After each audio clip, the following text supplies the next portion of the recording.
ওকে, so আমাদের কোয়েশ্চেনটা হচ্ছে ডেভেলপ অ্যান অ্যালগোরিদম, ঠিক আছে, develop an algorithm to generate three address code for the expression x equal to y plus z into w। তো এটার জন্য আমাদের যে অ্যালগোরিদমটা বানাতে হবে সেই অ্যালগোরিদমটা কিভাবে আমরা করব। সো আমি এখানে অ্যালগোরিদমটা লিখছি, রিকারসিভ বেসড অ্যালগোরিদম।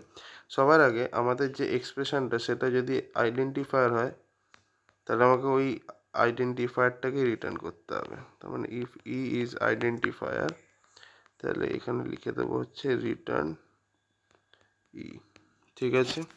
এবার আমি কি করব, তোমার প্রথম এক্সপ্রেশনটাকে জেনারেট করব, t1 equal to gen e1,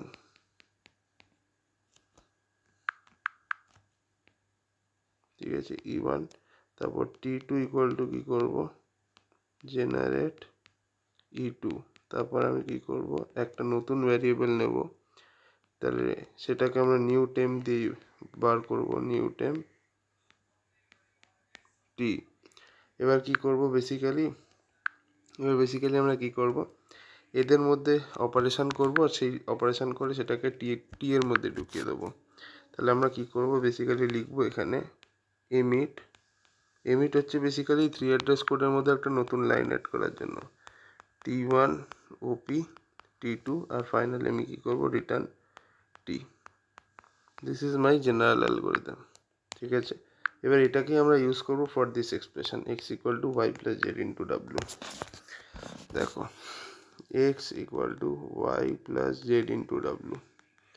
So how will I start calculating this? তো কিছুই না, এটার জন্য আমার যেটা করতে হবে সেটা হচ্ছে সবার আগে একটা প্রথমে z আর w কে জেনারেট করতে হবে। তাহলে t1 হচ্ছে জেনারেট করব z কে, t2 হচ্ছে জেনারেট করব w কে। এবার কি করব,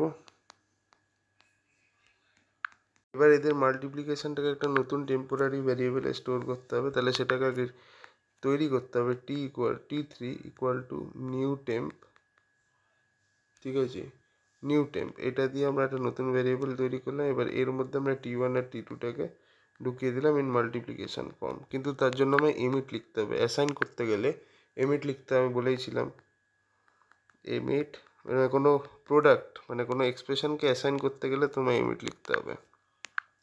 t3 ইকুয়াল টু কি লিখবে, t1 ইন্টু t2 দিয়ে ফাইনালি তুমি কি করবে, t3টাকে রিটার্ন করে দেবে। এটা হলো, আচ্ছা, তাহলে এই পার্টটা কমপ্লিট হলো। এবার আমাকে ওয়াইয়ের সাথে দেখতে হবে। তো সবার আগে আমি একটা ভ্যারিয়েবল নিচ্ছি t4, যেখানে আমি ওয়াইটাকে জেনারেট করব। তাহলে জেন ওয়াই, ঠিক আছে। এবার নেক্সট আমি কি করব, t5, আমাকে এবার এই t3 ভ্যারিয়েবলটাকে এখানে জেনারেট করতে হবে যদি আমাকে ইউজ করতে হয়। তাহলে t5 আমি কি করব, জেনারেট,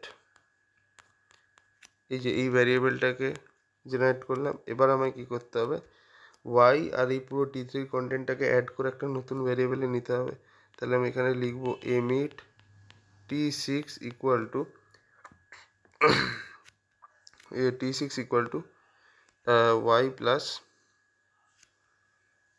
প্লাস এই যে t5 এর মধ্যে কি পুরো t3টা ভর্তি আছে, তাহলে ওয়াই প্লাস t5 আমরা এরকম করে দেবো। দিয়ে ফাইনালি আমরা কি করব, রিটার্ন করব কোনটাকে, t6। गल्प शेष। That's how we can do the code. चलिए अब यहाँ पे हमें एक जनरल एल्गोरिदम लिखना है, ठीक है, ध्यान से देखिएगा।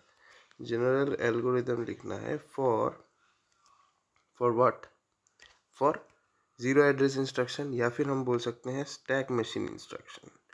जो स्टैक मशीन होता है ना बेटा, वो कैसे काम करता है, इसके लिए हमें एक जनरल एल्गोरिदम लिखना होगा। कैसे लिखोगे, बस एक चीज़ मैं दिखाता हूँ, आप लोग खुद बोलोगे कि सर ऐसे लिखना होगा, ठीक है ना। ध्यान से देखना, हमें करना क्या होता है। जैसे मान लो अगर मैं से p प्लस क्यू को t में स्टोर करना चाहता हूँ, इसके लिए हम क्या करेंगे, सबसे पहले हम क्या करते हैं, स्टैक में पुश करेंगे p को, पुश करेंगे q को, फिर हम क्या करेंगे, ऐड इंस्ट्रक्शन यूज़ करेंगे और फिर हम इसको इसमें स्टोर कर देंगे टी में। इतना करेंगे तो हो जाएगा हमारा। हाँ भाई, तो यहाँ से हमें एक चीज़ ध्यान में आ रहा है, इसको अगर मैं थोड़ा सा साइड कर दूँ, अबे बस ज़्यादा नहीं, ज़्यादा नहीं, ज़्यादा नहीं। हाँ हाँ, तो यहाँ से हम क्या कहने चाहते हैं, हम यहाँ से ये कहना चाहते हैं कि ये 2 पुश इंस्ट्रक्शंस हमेशा लगेंगी। ठीक है, सबसे पहले हमें क्या करना पड़ेगा, अगर हम ध्यान से ज़रा देखें, अगर ये हमारा आइडेंटिफायर है तो हम उसको, देखो अगर ये हमारा कोई आइडेंटिफायर है तो उसको हम घुसा देंगे। ठीक है ना। उसके बाद हम ऑप कोड का यूज़ करेंगे। ठीक है, सबसे पहले हम क्या करेंगे, पहले 2 इनको लेंगे, फिर इसको पुश करेंगे। ठीक है, तो सबसे पहले हमें एक चीज़ समझ में आ रहा है, इसका एल्गोरिथम कुछ ऐसा होगा, इफ़ ई आइडेंटिफायर है, अगर ई हमारा आइडेंटिफायर है तो हम ई को रिटर्न कर देंगे। ठीक है, ई को हम क्या कर देंगे, रिटर्न कर देंगे। और अगर ऐसा नहीं है, और अगर ऐसा नहीं है, नहीं रिटर्न नहीं करेंगे, गलत बोल दिए, एमिट करेंगे पुश ई। एमिट करेंगे क्या क्या पुश ई, यानी सीधा सीधा हम इस, ये एमिट पुश ई का मतलब है इस चीज़ को हम कोड में ऐड करेंगे। तो सबसे पहले हम पुश कर देंगे, तो देखो ये और ये तो इसमें ही निपट गए, एमिट पुश ई। उसके बाद हम क्या करेंगे, जो ऑप कोड है वो यूज़ करेंगे। ठीक है ना, लेकिन वो कब, अगर हमारा इवन, अगर हमारा 2 एड्रेस इंस्ट्रक्शन है, मतलब यहाँ पे एक ऑपरेंड और यहाँ पे एक ऑपरेंड, तब हम लोग ऑप कोड यूज़ करेंगे। तो उसके लिए सबसे पहले हमें क्या करना पड़ेगा, if E is E1 operand E2, अगर ऐसा है, सबसे पहले E1 को जनरेट करो, फिर E2 को जनरेट करो, फिर ऑप कोड को जनरेट करो। तो सबसे पहले यहाँ पे मैं लिखता हूँ जनरेट E1, फिर E2, फिर ऑप कोड। ठीक है, तो हम यहाँ पे क्या करेंगे, एमिट करेंगे ऑप कोड, और यहाँ पे हम क्या कर देंगे, ओपी ऐसे करके। इसके बाद हम क्या करेंगे इसके बाद हम क्या करेंगे, ई के अंदर उसको स्टोर कर देंगे। ठीक है, तो सबसे पहले ई को तो भैया जनरेट करो, उसके बाद हम क्या करेंगे, इसके अंदर स्टोर कर देंगे। तो यहाँ पे एमिट क्या करेंगे, एमिट स्टोर